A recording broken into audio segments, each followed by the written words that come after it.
মধ্য হেমন্তে শীতের আমেজ বইতে শুরু করেছে হিমালয়ের কাছাকাছি থাকা দেশের উত্তরের জেলাগুলোতে। নীলফামারীতে মধ্যরাত থেকে দুপুর 12টা পর্যন্ত কুয়াশার চাদরে ঢাকা থাকে চারদিক। এছাড়া তীব্র ঠান্ডায় সর্দি কাশি সহ শীতকালীন নানা রোগে আক্রান্ত হচ্ছেন শিশুসহ নানা বয়সী মানুষ। নীলফামারী থেকে হাসান রাব্বি প্রধানের তথ্য ছবিতে বিস্তারিত জানাচ্ছেন সৈয়দ মাহমুদ। এখানে সূর্যের দেখা পেতে প্রায় দুপুর 12টা বেজে যায়। নিরাপদে চলতে তার আগ পর্যন্ত হেডলাইট জ্বালিয়ে রাখতে হয় চালকদের।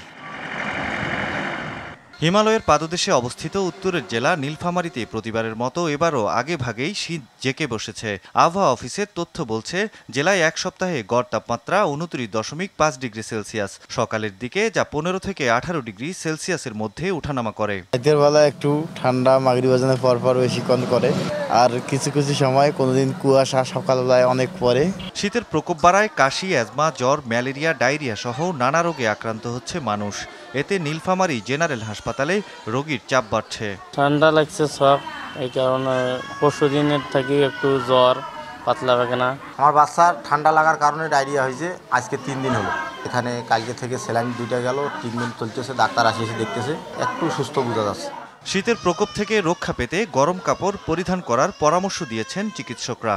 বিশেষ করে গার্জিয়ানরা যদি কিছু কিছু নিয়ম ফলো করে, যেমন শীতের সময় বাচ্চাদেরকে শীতের কাপড় পরায় রাখা, বিশেষ করে ছোট বাচ্চাদেরকে মাথায় টুপি পরানো, মোজা পরানো, এবং ভোরবেলা এবং রাতের বেলা যদি বাচ্চাদেরকে ঘর থেকে বের করা না হয়। এদিকে সৈয়দপুর বিমানবন্দর কর্তৃপক্ষ জানায়, সাধারণত দৃষ্টিসীমা 2000 সেন্টিমিটার থাকার কথা থাকলেও ঘন কুয়াশার কারণে সকাল সন্ধ্যায় দৃষ্টিসীমা 300 থেকে 400 সেন্টিমিটারে নেমে আসে।